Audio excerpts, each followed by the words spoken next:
Last episode, we took a relational database from a single box all the way to sharding. But have you ever had that nagging feeling?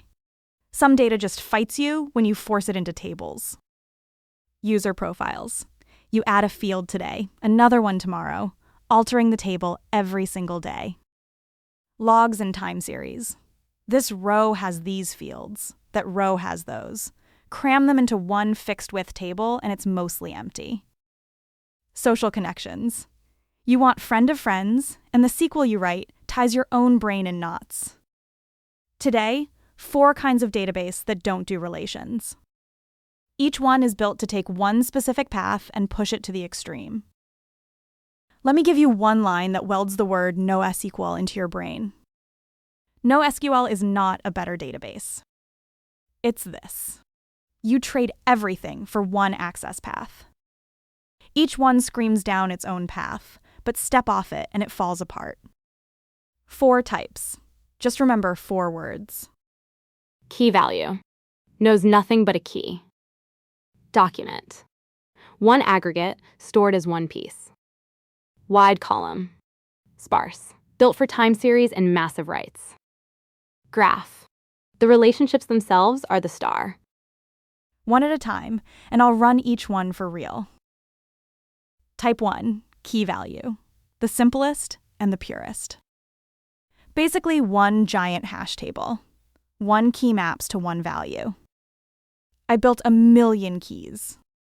Fetch by key. 0.38 microseconds per operation. Basically constant. That's O of 1. Blazing fast. But try asking a different way. I ask, which users are in Shanghai? Uh-oh. There's no such thing as a city inside the key. No secondary index. You scan all 1 million, top to bottom. 36 milliseconds. Against that 0.38 microseconds, that's nearly 100,000 times slower. It's not that it's dumb. It deliberately does very little. It only knows the key. Every other complex query, it pushes up to your application layer to handle. What you get back is speed on that one path that nothing else can touch. Sessions, shopping carts, caches, hot tables. That's all its job. Type 2, document. Think about one thing, an order and its line items. Don't you almost always use them together? In a relational database, that's 2 tables. One for orders, one for line items. Every time you fetch, you join them back together. The document store says, fine, I'll just embed the line items right inside the order document. Grab the order with its line items, and one read gets it all, no join. Remember this word, aggregate. A clump of things that's naturally read together and written together. Store it as one piece. And here's the even sweeter part. On a new order, I casually add 2 fields, a gift note, and a coupon. The old 100,000 orders, not one of them touched. In a relational database, adding a field means alter table and filling every old row with null. On the document side, heterogeneous documents lie side by side, and adding a field is 0 migration. The cost, to be clear. There's no strong schema backing you up. Bad data, your application layer has to guard against it itself. Type 3, wide column. The name sounds scary. The idea isn't. Picture a table where every row can have completely different columns.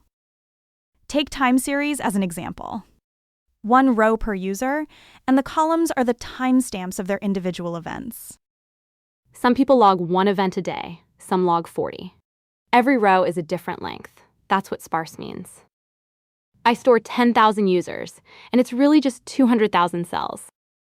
Force it into a fixed width relational table, and you'd need 2 billion cells, and the rest are all null. That's nearly 10,000 times less. Sparse data. This is what it was born to solve. To read, you locate by the row key, then slice off a range of columns. Logs, time series, massive writes. This is its home turf. Type 4, graph. The first 3 types store things. The graph stores relationships. Say you want friend of friends. In a graph, you just walk 2 steps along the edges.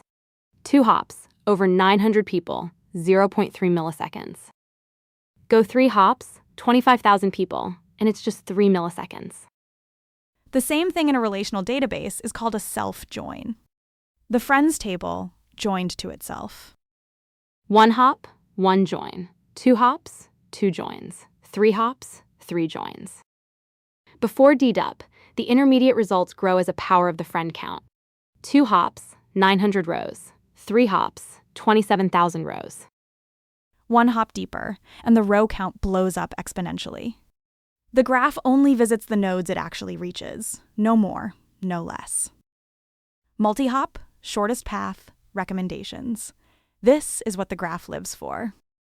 Flip it around. Ask it to do transactions or stats across the whole database. It's just not built for that. Same as always, one question. This area, how will AI move it? This time the answer is very concrete. A new type shows up. Vector database. It retrieves by semantic closeness. Whatever's close in meaning, it pulls out for you. You turn text or images into a string of numbers, a vector, and it finds you the nearest ones.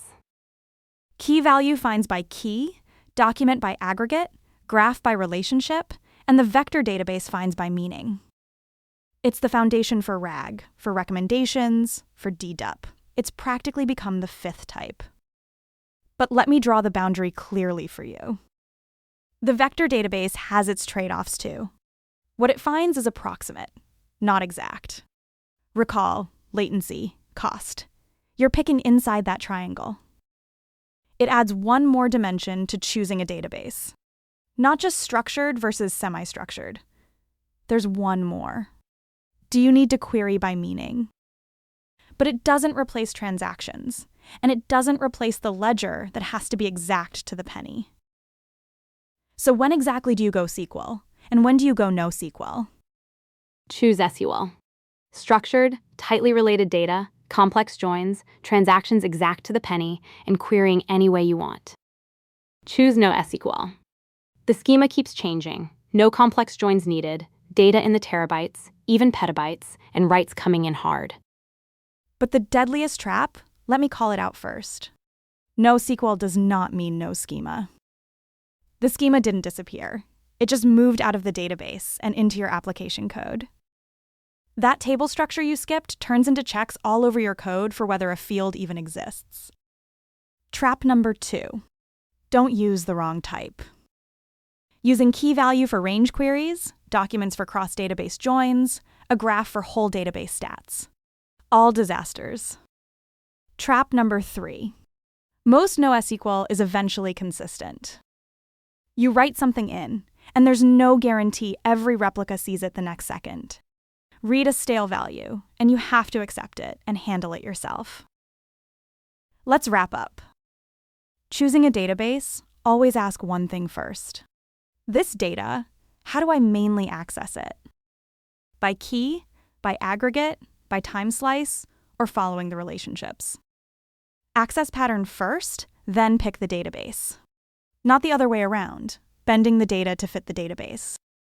And this is never an either-or. A real system is often this. A relational database as the main ledger, with a bunch of NoSQL stores around it, each doing its own job. The cache takes the reads, the graph does recommendations, wide column swallows the logs. But put that many stores together, and keeping the data consistent, keeping them from fighting, is a whole new problem.